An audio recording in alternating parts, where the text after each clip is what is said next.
अद्भुत कर लेंगे। भगवान ने केवल इसी चीज का आदर किया, किसी कपड़े उपड़े का नहीं। अच्छा कुछ लोग जिद कर लेते हैं कि नहीं पंडित जी कपड़े चुराए, गोपियां नग्न थी, तो भी मान लो कोई दोष नहीं। अगर यही मान, जैसे लोग कहते हैं रामायण में सुपर्णखा की नाक कट गई, तो कुछ लोग तो कहते कटी। अच्छा एक बात बताइए, हमारे आपके द्वारा अगर कोई अनैतिक कार्य होता है तो लोग यही तो कहते हैं तुम्हारी नाक कट गई, तो नाक तो काटी जाता, ये वाली नाक तो बनी रहती है। तो उस समय विधवा विवाह वर्जित था, क्यों नाक कटी सुपर्णखा? देखो देश काल परिस्थिति के अनुसार परिवर्तन जरूरी है। आज विधवा का विवाह अनिवार्य है, होना चाहिए लड़की का पुनर्विवाह आज के परिवेश में, क्योंकि अब समाज उसे जीने का अधिकार नहीं देगी। लेकिन आज के परिवेश में पुनर्विवाह का हम विरोध नहीं, सपोर्ट करते हैं, होना चाहिए। लेकिन उस समय जो स्थिति थी,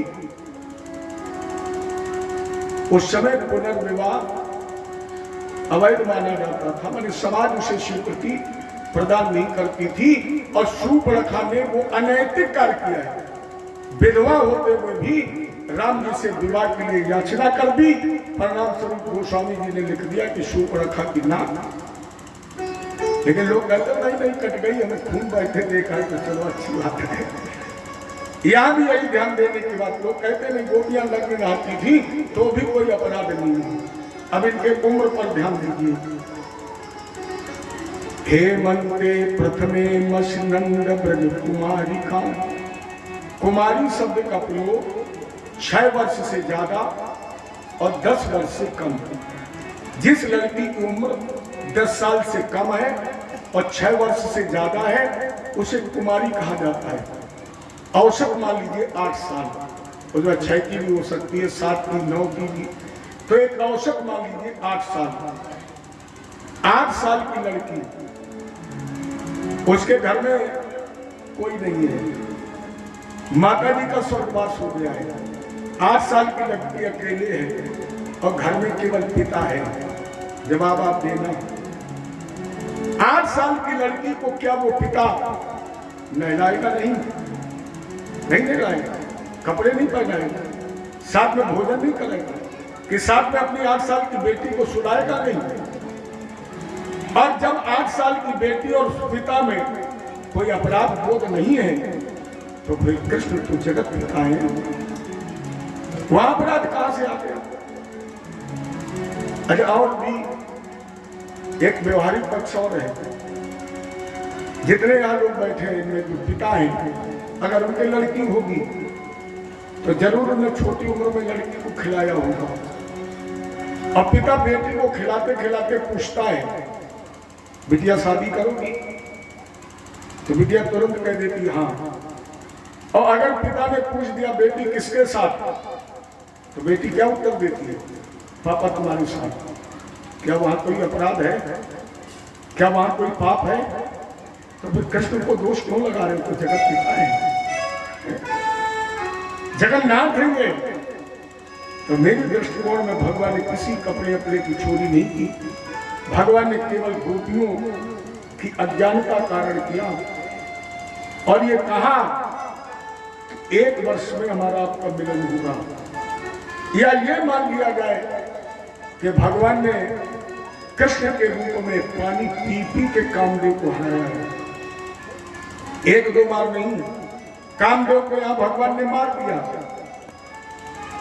लेकिन अभी गोवर्धन में कामदेव को जिंदा भी करेंगे, क्योंकि गोवर्धन का मतलब यही है, गो माने इंद्री, वर्धन माने वृद्धि करो। भगवान ने कहा इंद्रियों को हष्ट पुष्ट रखो। तो कन्हैया ने तो वो लीला 3 जगह से टेढ़े है ना, तो इनके हर काम भी 3 जगह से टेढ़े हैं। इनको समझने के लिए बड़ा सीधा बनना पड़ता है, कब टेढ़ा समझ में आता है। तो उस टेढ़े कृष्ण ने 1 वर्ष के बाद मिलने का वरदान दे दिया और गोपियों को वापस कर दिया, अहंकार कारण कर दिया, अभिमान कारण कर दिया। या भगवान ने कह दिया जहां प्रीत वहां पर्दा नहीं और जहां पर्दा वहां सकता है। तो गोपियां प्रेषी हैं, कृष्ण प्रीतम है, लेकिन दोनों एक दूसरे के समावेशित हैं, इसलिए केवल अज्ञान का हल कर दिया। गोपियों को वापस किया भगवान ने। इसके बाद इन्होंने ब्राह्मण पत्नियों पर कृपा की। गौ में चराते हुए मथुरा के किनारे पहुंचे। 24 ब्राह्मण यज्ञ कर रहे थे। ग्वाले बोले भूख लगी, भगवान को लेकर सलम चले जाओ। ब्राह्मणों ने कहा ये ग्वालों के लिए भोजन है, लौट जाओ। ग्वाले पहुंचे बोलते हुए भगवान बोले गद्गात पत्नी सालायाम। गलत जगह पहुंच गए। कहा जाओ? बोले उन ब्राह्मण की पत्नियों के पास। क्योंकि आज के परिवेश में मेरी समझ में धर्म जिंदा है तो माताओं के बल पर, और नहीं तो ही गिनती लगा के देख लो। कम से कम अगर तिगुनी नहीं तो दूनी तो है ही।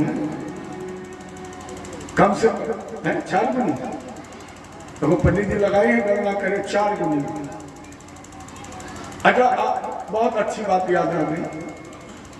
चावल भगवान को देने सुदामा गए थे कि सुशीला गई थी? कौन देने गए? सुदामा गए थे ना। अब बताओ आज तक कोई सुदामा चावल लेके आया हो और तुम्हें पता भी ना लगा माता जी का बोरा भर दे ले जाओ माता जी। पुरुष तो भिखारियों से भी कह देता चल चल भाग, हाथी की तरह घूम रहा है। अब माता जी महाराज की गुस्सा मत हुई, एक कटोरी ले जाओ। शक्ति का प्रतीक है। धर्म कलयुग में तो इन्हीं से जिंदा है। और हमारा तो अनुभव ये कहता है कि केवल धर्म जिंदा नहीं है, पंडित महात्मा भिखारी भी नहीं केवल पे जिंदा है। पंडित महात्मा और भिखारी ये तीनों आपे के बल पे जिंदा है, तो बल बैठे हैं। जय जय श्री। आइए चर्चा पर। भगवान बोले तो गलत जगह पहुंच गए। कहा जाओ? गत्वात पत्नी सालायाम। ब्राह्मण पत्नियों के पास चले जाओ। सबने बढ़िया बढ़िया भोजन बनाए, कन्हैया को लेके भोजन कराने चली। एक पंडित जी आ गए। कहाँ जा रही हूँ? चलो। कमरे में बंद कर दिया, ताला लगा दिया।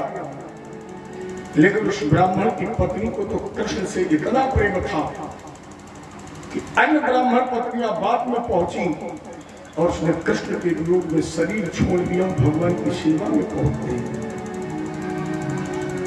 भोजन किया, कन्हैया बोले लौट जाओ। ब्राह्मण पत्नियों ने कहा पति अपनाएंगे नहीं।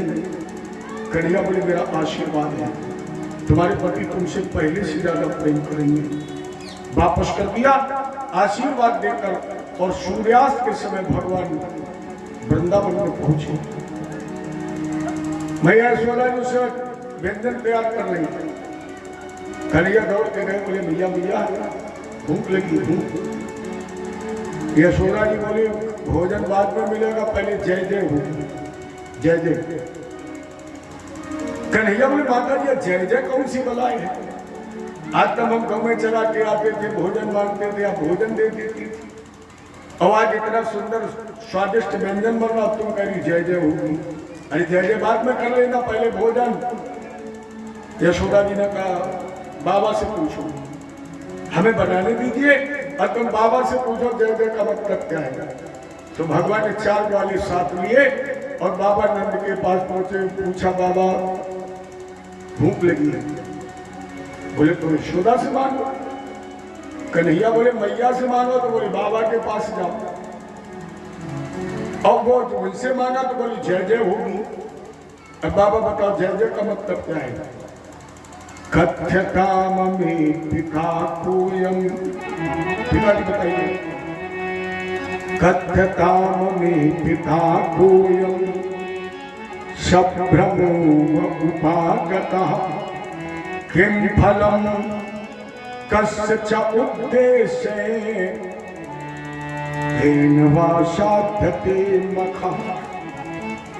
पिताजी बताइए मेरे सामने जय जय का मतलब क्या है? ये तैयारियां क्यों हो रही है? ये स्वच्छता अभियान क्यों चलाए, ये घर घर में व्यंजन क्यों बनाई जा रही है, कोई यज्ञ है, कोई त्योहार, कोई पर्व, बताओ इसका उद्देश्य क्या है। बाबा नंद ने कहा कन्हैया पाजन्यो भगवान इंद्रो मेघस आत्ममूर्तया ते वर्षंत भूतानाम प्रेरणम जीवनम पया। कन्हैया मेघ माने बादलों के जो स्वामी हैं वो इंद्र हैं। इंद्र की जब हम पूजा करते हैं आज तो इंद्र प्रसन्न हो जाते हैं, और इंद्र प्रसन्न होकर के ते प्रसन्न भूतानाम, तब वो मेघों को आदेश देते हैं, जल वर्षा होती है और जल वृष्टि से अन्न, और अन्न से हम लोगों का जीवन चलता है। कन्हैया बोले बाबा इंद्र से वर्षा होती है। देखो यह भाग्य और कर्म की तुलना है। भाग्य के सारे बाबा नंद बैठे हैं कि इंद्र की हम पूजा करेंगे, इंद्र वर्षा करेगा, लेकिन भगवान ने इस भाग्य को काट दिया और बोले बाबा कर्मा जायते जन्तु कर्मणेव विलीयते सुखम दुखम भयम क्षेमम कर्मवा विपद्धति। बाबा प्राणी कर्म से जन्म लेता है, कर्म से मरता है, सुख दुख हानि लाभ जीवन मरण यश अपयश सब कर्म से। भाग्य कुछ नहीं है। अगर भाग्य होता तो लक्ष्मण जी राम जी से क्यों कहते दैव दैव आलसी पुकारा। भाग्य के सारे वो बैठते हैं जो काहिल होते हैं, जो कायर होते हैं, जो कुछ करना नहीं चाहते हैं। अच्छा एक बात बताओ, थाली भोजन के सामने आ जाए और तुम बैठे हो और इसके बाद ये कहे भाग्य में लिखा होगा तो मिल जाएगा, तो पागलीपन तो है। भगवान कहेंगे हाथ क्यों दिए, बुद्धि मुंह क्यों दिया, थाली तुम्हारे सामने है, हाथ बढ़ाओ, रोटी उठाओ, कौर बनाओ और प्रेम से खाओ। भगवान थोड़ी देने आएंगे तुम्हें, सब कुछ तो दे दिया परमात्मा। कौन गाहू सुख दुख दाता और निज कृत कर्म भोग सब भ्राता। बाबा लिख रहे कर्म प्रधान, कर्म की प्रधानता है। भाग्य केवल कहोगे कितना अहम रोल है भाग्य का। भाग्य का रोल है केवल तराजू का। भाग्य तराजू है और तराजू के एक पल्ले पर जब तक कर्म रूपी बाट नहीं चढ़ाओगे तब तक तुम्हें फल क्या मिलेगा। इसलिए भाग्य रूपी तराजू पर पहले कर्म रूपी बाट चढ़ाइए।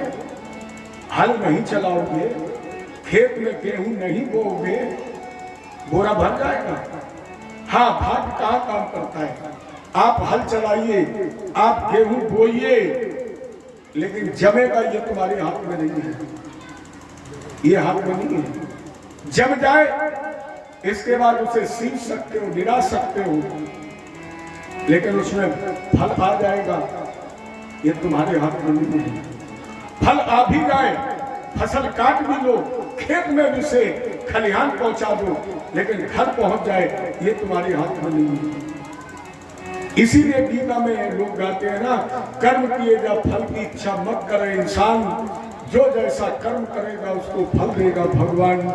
ये है गीता का ज्ञान। कर्मणे बाधिकारस्ति, ये भारत भूमि कर्म भूमि है। कर्म भूमि भारत में नर तन कर्म योनि है। कर्म भूमि में आए हो, कर्म योनि प्राप्त करके कर्म करना ही पड़ेगा, और जब कर्म करोगे इसके बाद फल की उम्मीद। ये बाबा कर्मणा जायते जन्तु। बाबा नंद ने कहा तो क्या तुम पूजा के विरोधी हो, क्या तुम पूजा का विरोध कर रहे हो। भगवान बोले बाबा अर्थ का अनर्थ हो जाएगा, मैं पूजा का विरोधी नहीं हूं। मैं तो ये चाहता हूं कि हर सनातन धर्मी का ये दायित्व बनता है कि वो पूजा करे, किसी न किसी रूप में किसी न किसी की पूजा जरूर करे, क्योंकि भारत की नींव तो पूजा पर ही टिकी है। लेकिन हम केवल अंधविश्वास के विरोधी हैं। देखो भगवान या रूढ़वादिता का भी विरोध कर रहे हैं। कैसे जैसे आपने एक छेपक सुना होगा, किसी लड़के की बारात जाने वाली थी, धोखे से बिल्ली मर गई, लड़के की माता जी ने बिल्ली डलिया के नीचे झांक दी, बारात चली गई, काम की अधिकता थी, माता जी बिल्ली फिरवाना भूल गई, दयोग से बहू उसी कमरे में रोकी गई। अब जब सब सो गए तो बहू ने धीरे से डलिया उठा के देखी तो उसके अंदर बिल्ली मरी थी। बहू ने कहा, ओ मेरे खानदान की ये परंपरा है कि जब कऊ लड़का की बारात जाते हैं तो पहले बिल्ली मारी जात, डलिया में झांकी जात, तब लड़का की निकासी हो। तो वह परंपरा ही पड़ गई। जब सुनवर्षा की सवारी बिल्ली मर गई तो बकेवर में धुलवाई गई, लेकिन लड़का की बारात में भई गई। भगवान बोले हम इस अंधविश्वास और रूढ़वादिता के खिलाफ हैं कि जो लीक पीट रहे वही पीटते रहो, फिर क्या चाहते हो? भगवान बोले बाबा पूजा हो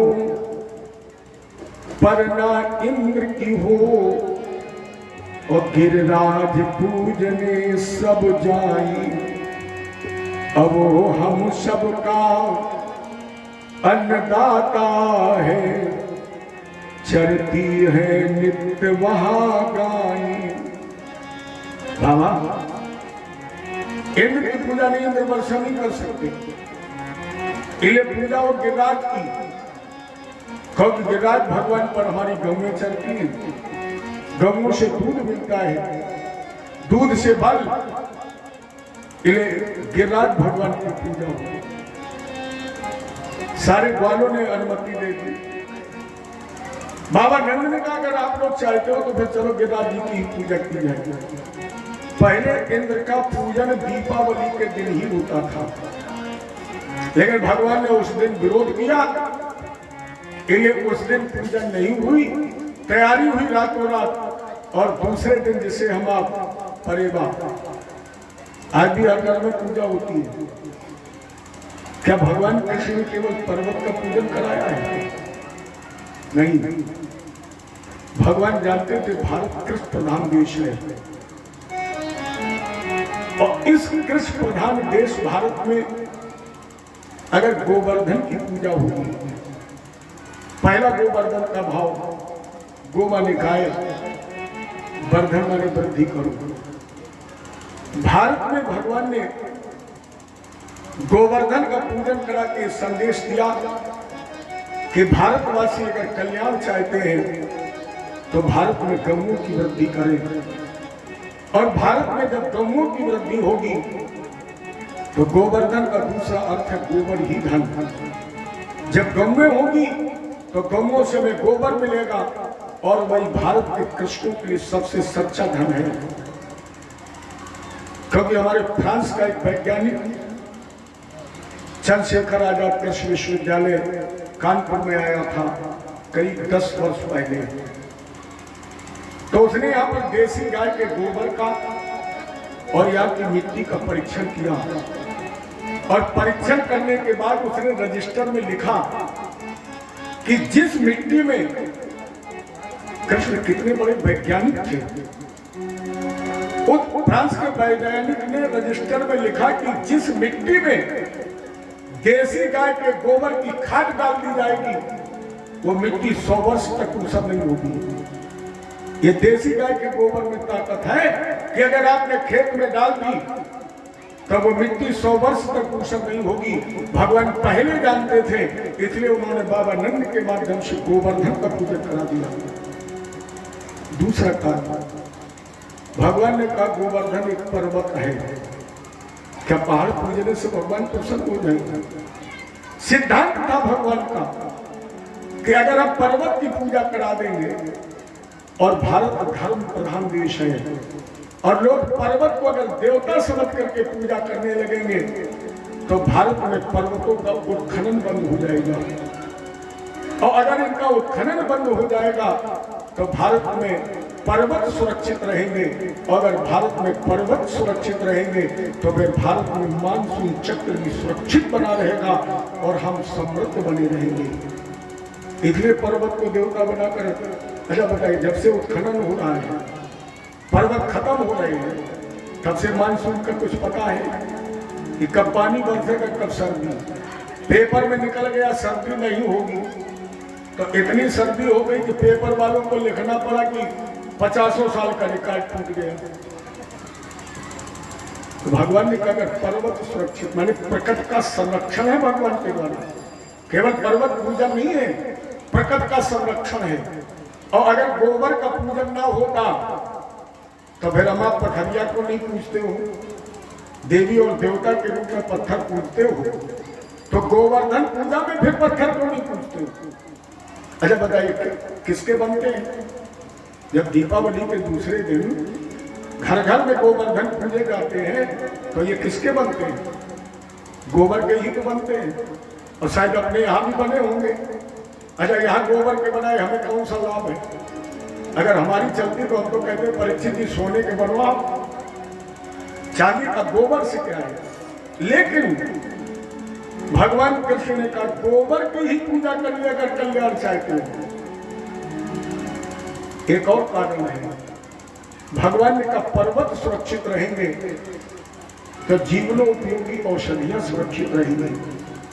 क्योंकि जितनी भी औषधियां हैं हमारे स्वास्थ्य के लिए वो अधिकांश पर्वतों पर मिलती हैं। अरे संजीवनी बूटी भी तो उत्तराखंड में थी। तो भगवान कृष्ण ने कहा अगर पर्वत सुरक्षित रहेंगे तो जीवनोपयोगी औषधियां सुरक्षित रहेंगी। अगर ये औषधियां सुरक्षित रहेंगी तो मेरे भारत का हर नागरिक निरोगी और स्वस्थ रहेगा।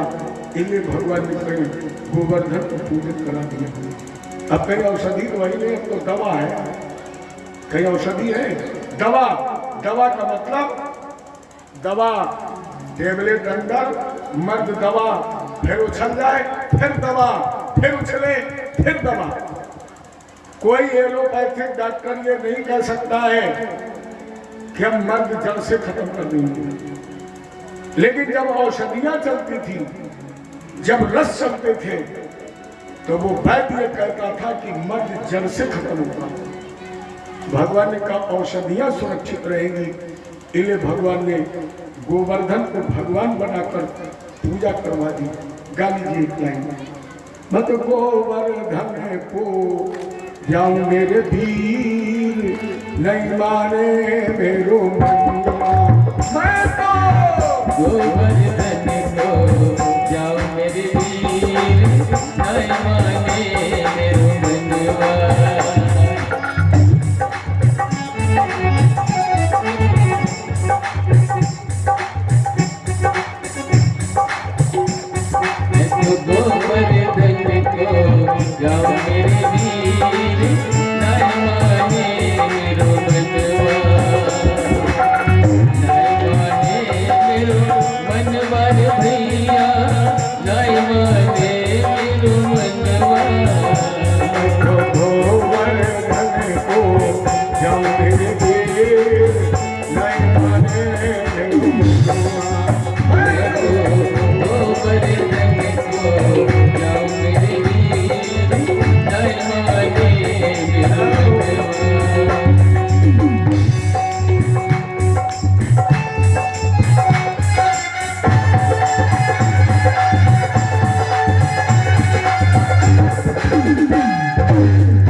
भगवान का पूजन करने के लिए 56 प्रकार के व्यंजन। कन्हैया ने कहा कि हमने कह तो दिया है कि गोवर्धन प्रत्यक्ष देवता है, वो पूजा ग्रहण करेगा, लेकिन वो तो पर्वत राज है। कन्हैया बोले तो चलो हम ही खाते हैं।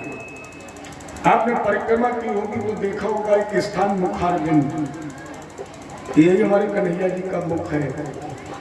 अब पूजा देने वाला पूजा लेने वाला दोनों एक है, एक रूप से पूजा दे रहे हैं और एक रूप से पूजा नहीं। रामायण में चौपाई जस जस सुरसा बदन बढ़ावा, भगवान के हाथ में जितने पुआ आ जाए उससे ज्यादा मुंह खुल जाए। छकड़े से डलिया के डलिया पूरा भर के आ जाए, गोवर्धन की साफ गाड़ी की गाड़ी खा गई। लेकिन भगवान को भी आनंद नहीं आया। क्यों? बोले सब पूजा कर रहे हैं, केवल मनसुखा नहीं आया। खड़े बोले मत मंगल, मनसुखा नहीं आया। कहा महाराज जी आया तो है, लेकिन वो तो अपनी गाड़ी किसी को छूने नहीं दे रहा है। खड़े बोले पकड़ ला, भगवान जैसे पकड़ के लाए। कन्हैया बोले तुम भी पूजा करो। मनसुखा ने कहा ये कैसा लैलूट देवता बता दिया, इससे अपने इंद्र भगवान अच्छे थे। बढ़िया पुआ बनाओ, आंगन में थोड़ी आग रखो और 5-7 पुआ से छोटे छोटे टुकड़ा चढ़ा दो, 3 नग पानी घुमा, 15 दिन छक्के खा। ये कैसा गोवर्धन जो गाड़ी की गाड़ी खा गया, अब हम क्या खाएंगे? और हमने अपनी गाड़ी खवा दी थी, कब चले जाए मथुरा। रमता जोगी बड़का पानी की महिमा वेद न जाने। कन्हैया बोले जो भूख में नहीं गया वो अभी भी नहीं जाएगा। तो मनसुखा का भी सब भोजन खा गए। कन्हैया बोले अब परिक्रमा की जाए। 21 किलोमीटर की परिक्रमा 7 कोस की, 7 वर्ष के मेरे कृष्ण। आगे आगे गिरिराज जी की परिक्रमा। मेरे गोवर्धन महाराज महाराज तेरे माथे मुकुट विराज। महाराज महाराज तेरे माथे मुकुट विराज रहो।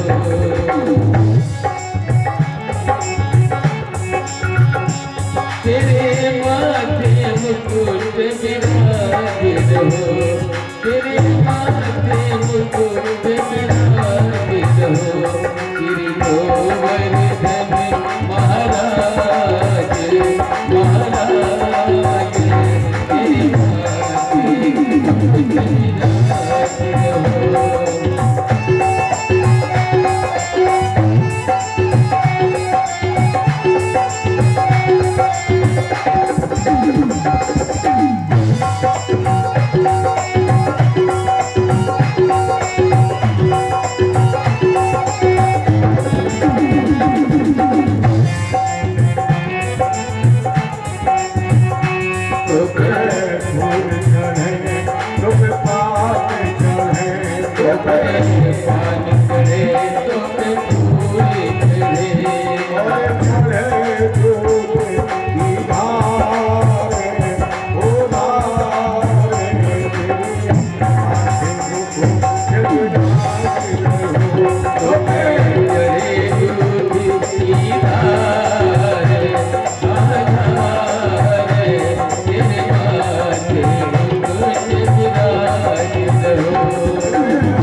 कुंडल सोहर हो होली पे हीरा लाल हो लाल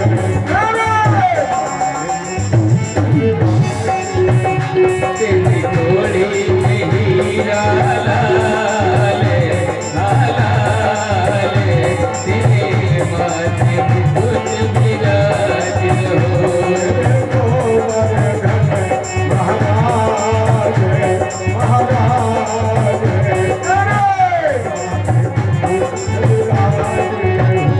तेरे गोवर्धन महाराज महाराज तेरे माथे मुकुट विराज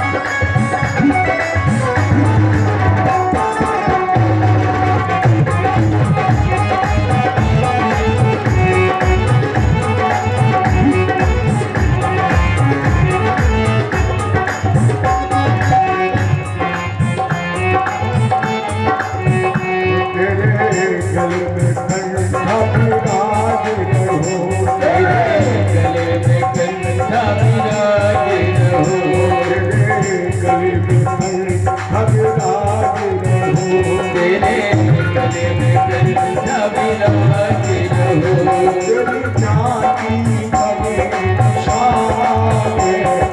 विशाल तेरे साथे मुकुट विराज रहो तेरी रागी बनी विशाल विशाल तेरे माथे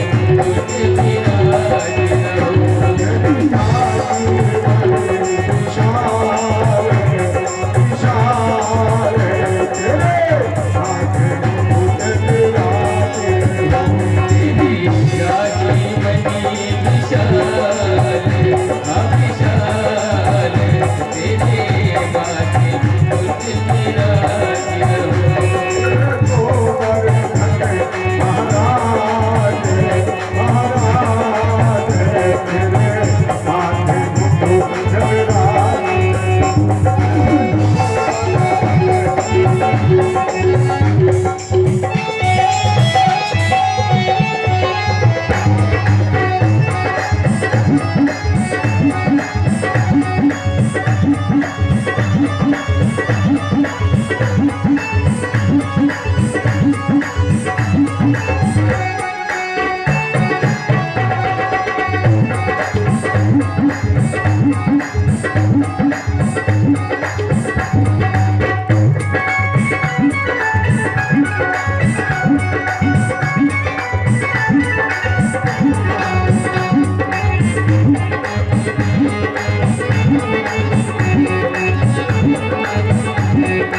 रहो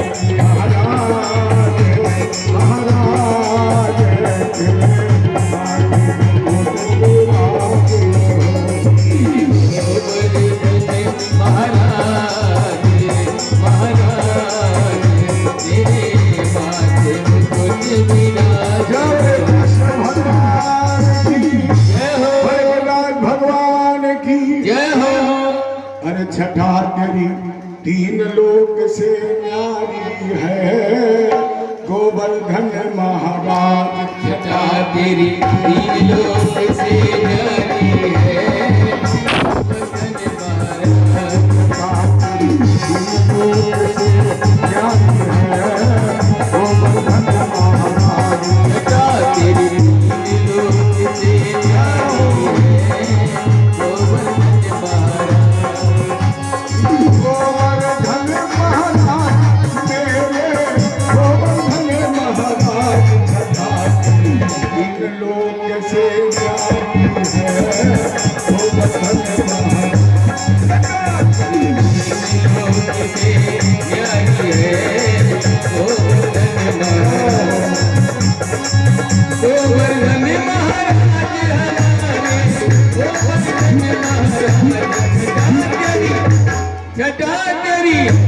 छठा तेरी तीन लोक से न्यारी है गोवर्धन महाराज। तीन लोक से न्यारी है गोवर्धन महाराज।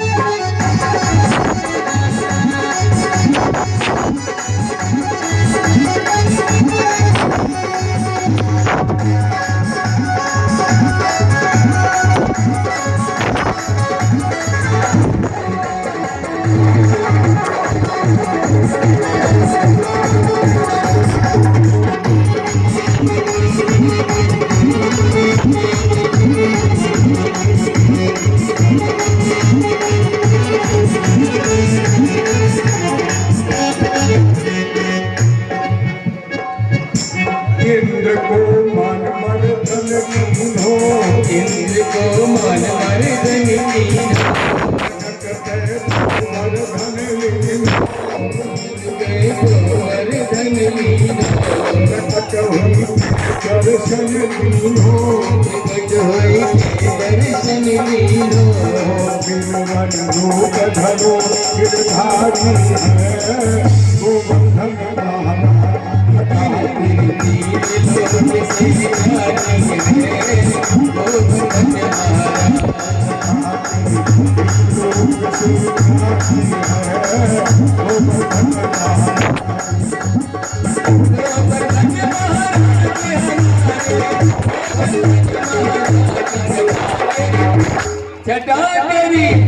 छठा तेरी तीन लोक से न्यारी है गोवर्धन महाराज। तीन लोक से न्यारी है गोवर्धन महाराज।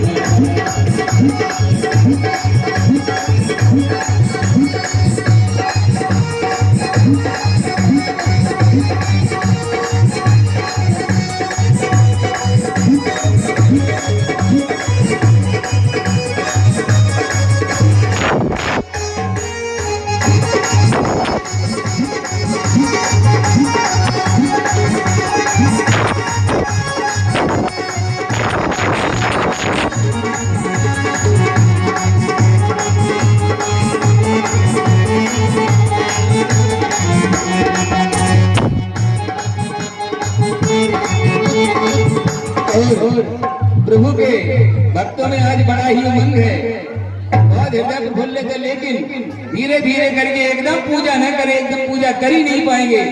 इसलिए सभी भक्त वारी छठा तेरी तीन लोक से न्यारी है गोवर्धन महाराज। छठा तेरी तीन लोक से न्यारी है गोवर्धन महाराज।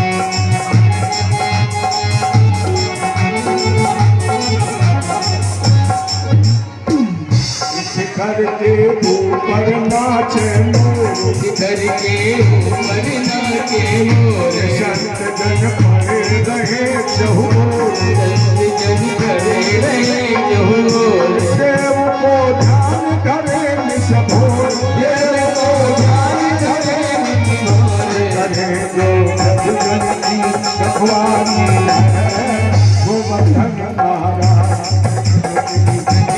की रखवाली है गोवर्धन महाराज, जगाती लोक से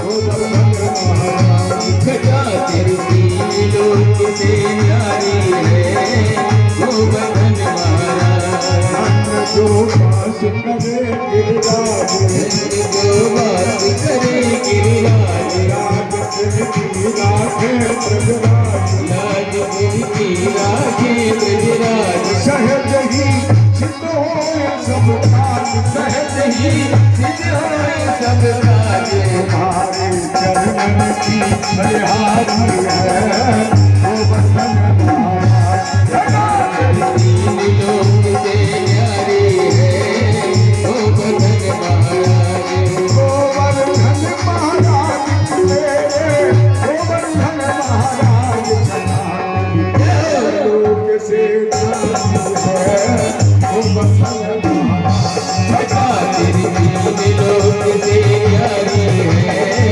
गोवर्धन महाराज, तीन लोक से जगाती तीन लोक से न्यारी है गोवर्धन महाराज, जगाती तीन लोक से न्यारी है गोवर्धन महाराज, गोवर्धन महाराज, गोवर्धन